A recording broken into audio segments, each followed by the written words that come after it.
Good morning students. मैं Rekha Sharma, associate professor political science, Rajiv Gandhi Rajkiya Mahila महाविद्यालय भिवानी से। आज हम बीए तृतीय वर्ष के विद्यार्थियों के लिए शॉर्ट आंसर टाइप क्वेश्चंस की श्रृंखला में चैप्टर नंबर 5 संयुक्त राष्ट्र एवं मानवाधिकार, United Nations and human rights से करेंगे। इसी श्रृंखला में सबसे पहला क्वेश्चन है, संयुक्त राष्ट्र की मानव अधिकार की सार्वभौमिक घोषणा क्या है। आप आंसर लिखेंगे। 10 दिसंबर 1948 को संयुक्त राष्ट्र की महासभा ने मानव अधिकारों की सार्वभौमिक घोषणा को स्वीकार किया। संयुक्त राष्ट्र का चार्टर मानव अधिकारों को लागू करने का संकल्प लेता है। चार्टर की प्रस्तावना तथा अन्य अनेक अनुच्छेदों में इस आशय से विशेष समाधान किए गए हैं। प्रस्तावना मानव के मूल अधिकारों, उसकी मानव के रूप में प्रतिष्ठा, मनुष्य के अधिकारों के प्रति बिना किसी भेदभाव के समानता तथा स्वतंत्रता आदि में अपना विश्वास प्रकट करता है। इसलिए 10 दिसंबर 1948 को महासभा ने मानव अधिकारों की सार्वभौमिक घोषणा को स्वीकृति प्रदान की है। संयुक्त राष्ट्र मानव अधिकारों को लागू करने का उत्तरदायित्व अपने 2 अंगों जैसे साधारण सभा तथा आर्थिक एवं सामाजिक परिषद को सौंपता है।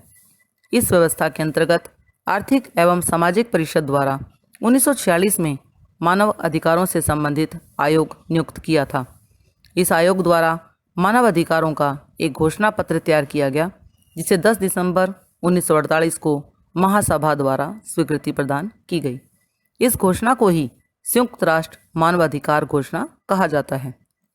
इस घोषणा में प्रस्तावना के अतिरिक्त 30 अनुच्छेद हैं।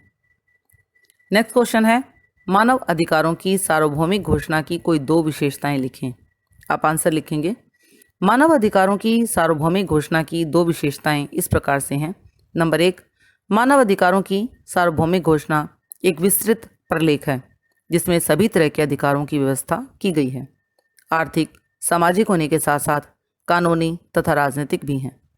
इन अधिकारों की सबसे प्रमुख विशेषता है इसमें प्राकृतिक अधिकारों को शामिल करना।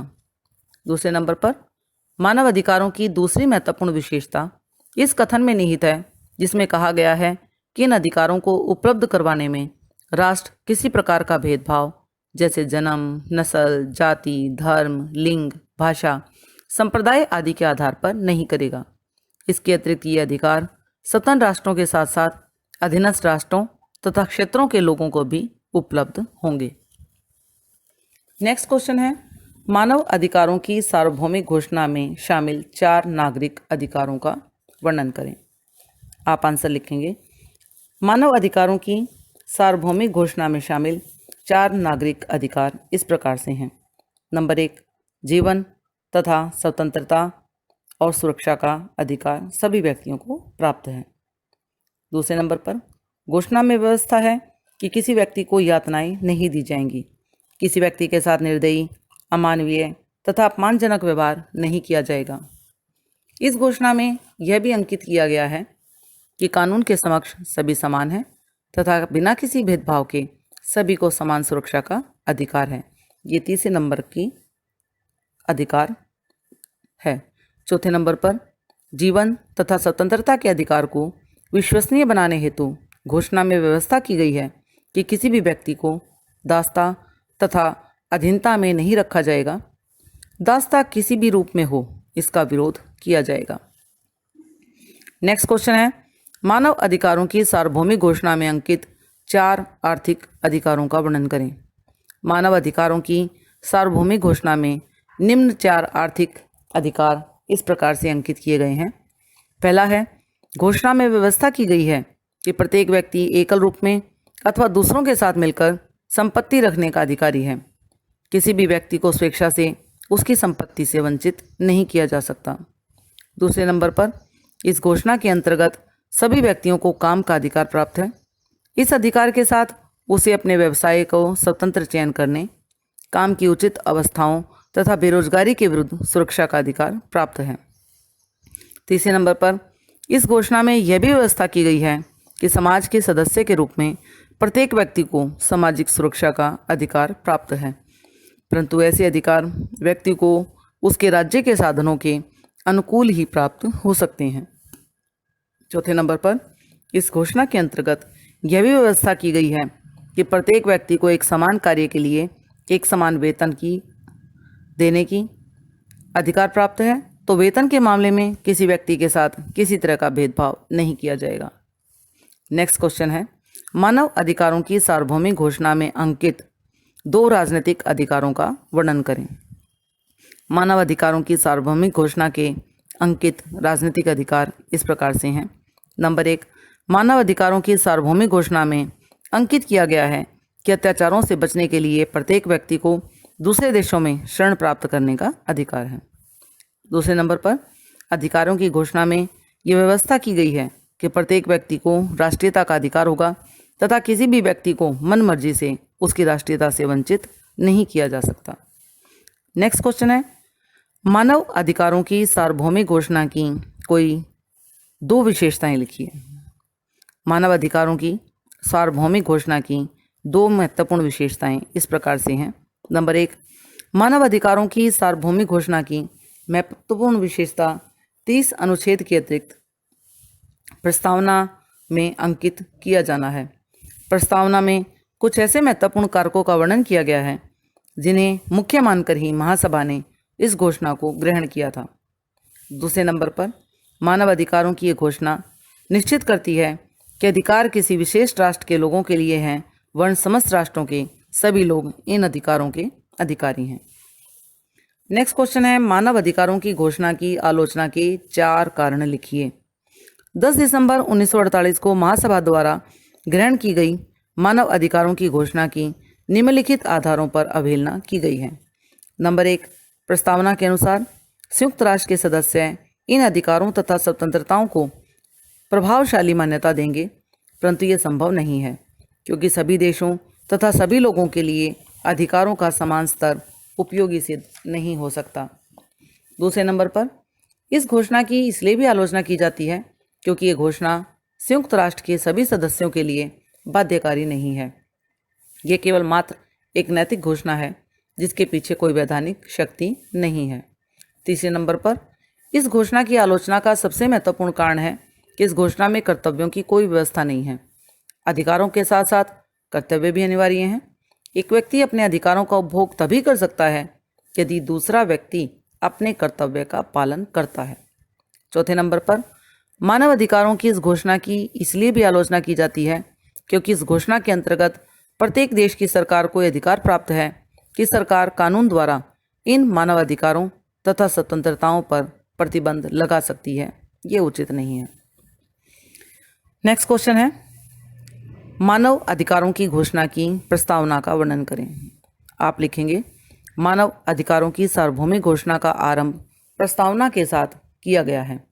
प्रस्तावना में मुख्यतः उन कारणों का विवरण दिया गया है जिन कारणों को सम्मुख रखकर महासभा ने मानव अधिकारों की इस घोषणा को स्वीकृति प्रदान की है। प्रस्तावना में व्यवस्था की गई है कि महासभा इन अधिकारों की सार्वभौमिक घोषणा को स्वीकार करती है। नेक्स्ट क्वेश्चन है, संयुक्त राष्ट्र मानव अधिकार परिषद पर एक संक्षिप्त नोट लिखें। आप आंसर लिखेंगे, सन 2006 में संयुक्त राष्ट्र मानव अधिकार आयोग ने अपना कार्य करना बंद कर दिया। ऐसी स्थिति में आयोग का स्थान मानव अधिकार परिषद ने ले लिया। परिषद में 47 सदस्य हैं।